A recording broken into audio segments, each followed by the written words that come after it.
Assalamualaikum warahmatullahi wabarakatuh. Kami dari kelompok 7 yang beranggotakan Milatul Hanafiah NIM 02, Sylvie Eka Wulandari NIM 23, Amir Zarizki Rahmawati NIM 38, Zainal Arifin NIM 55, dan Novia Hilda Oktavia Manalu NIM 95. Nah, di sini kami akan mempresentasikan hasil review jurnal pengelolaan sumber daya air. Adapun latar belakang dari jurnal 1 ini yaitu di mana kelimpahan air ini dapat menyebabkan perkembangan populasi. Nah, dengan itu juga seiring dengan perkembangannya maka terjadilah krisis air. Dengan itu, maka dalam jurnal ini dibahas mengenai cara pengelolaan air melalui DAS.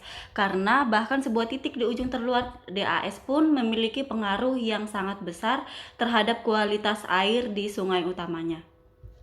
Selanjutnya yaitu kajian teori atau konsep yang digunakan. Menurut Wulandari dan Ilyas tahun 2019 menyatakan bahwa sumber daya air adalah air, sumber air serta daya air yang terkandung di dalamnya. Sumber daya air merupakan karunia Tuhan yang dapat memberikan manfaat dan mewujudkan kesejahteraan bagi seluruh rakyat. Sehingga keberadaan manusia yang mengerti akan pentingnya sumber daya air harus dikelola dengan memperhatikan lingkungan hidup, fungsi sosial, dan ekonomi untuk menciptakan keseimbangan ketersediaan air dan kebutuhan air saat ini dan masa yang akan datang.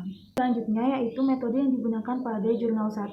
Dalam penelitian ini menggunakan dua metode, yaitu yang pertama metode dokumentasi dan yang kedua metode literatur. Selanjutnya yaitu kajian teori atau konsep yang digunakan pada jurnal 2. Menurut Sumaryadi, definisi pemberdayaan masyarakat merupakan salah satu upaya dalam mempersiapkan masyarakat dengan langkah memperkuat kelembagaan masyarakat bertujuan untuk mewujudkan kemandirian, kemajuan, dan kesejahteraan yang berkelanjutan. Selanjutnya, metode yang digunakan pada jurnal 2. Dalam penelitian ini menggunakan metode pelaksanaan dengan dua tahapan, yaitu tahap pertama, persiapan dan pembekalan, dan tahap yang kedua yaitu pelaksanaan kegiatan program KKN PPM.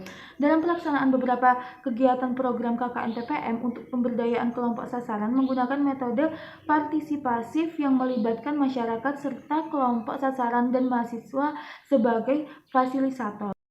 Selanjutnya pembahasan analisis review jurnal 1. Nah, berdasarkan penelitian yang dilakukan oleh IGD Made, ini pemanfaatan teknologi informasi dalam pengelolaan sumber daya air berbasis kearifan lokal menjelaskan bahwa pengelolaan sumber daya air merupakan upaya perencanaan, pelaksanaan, pemantauan, dan pengevaluasian konservasi sumber daya air. Nah, contoh pemanfaatan aplikasi untuk memonitoring kualitas air di Indonesia yang dilakukan sejak 2004 sampai sekarang ini pengembangan sistem SISDA.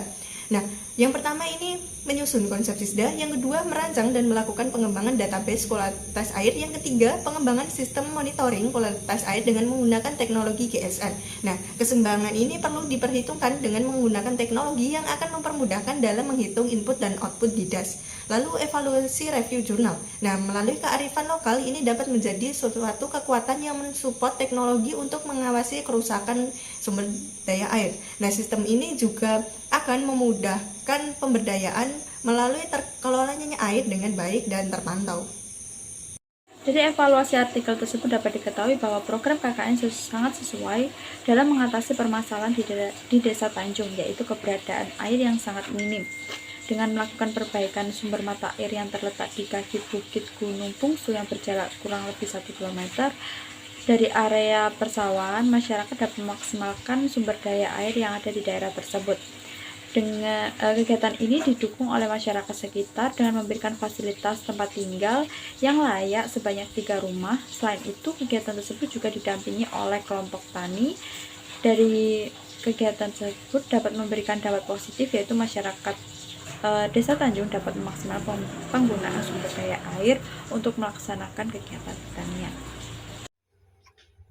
Untuk jurnal 1 kesimpulan, yaitu dalam melakukan pengelolaan sumber daya air perlu dilakukan upaya-upaya yang spesifik dan ide-ide yang kreatif dan inovatif serta melibatkan masyarakat dengan kearifan lokal yang dimilikinya yang kemudian dikombinasikan dengan sentuhan teknologi yang ada pada saat ini yang bisa diadopsi sesuai dengan kebutuhan. Untuk sarannya yaitu perlu adanya perhatian yang serius dari pemerintah, masyarakat, dan kerjasama dari ilmuwan atau akademisi untuk bisa menghasilkan pemikiran yang rasional, logis, dan sistematis dalam penentuan jenis pengelolaan sumber daya air yang sesuai atau cocok dengan kondisi kondisi tertentu yang berkaitan dengan krisis sumber daya air yang terjadi. Kemudian untuk jurnal 2, kesimpulannya yaitu sumber daya air yang tersedia memiliki manfaat yang sangat besar bagi masyarakat petani untuk mengairi sawahnya yang semula tidak tergarap. Setelah ada sumber air tersebut bisa diolah kembali sepanjang musim, sehingga kegiatan ini memberikan dampak yang positif terhadap masyarakat. Kemudian untuk sarannya yaitu perlu adanya pengecekan dan perawatan terhadap sarana dan prasarana yang digunakan dalam pengaliran air sehingga tidak terjadi kerusakan, dan juga perlu dilakukannya penjagaan terhadap sumber mata air agar tidak tercemar oleh zat yang berbahaya.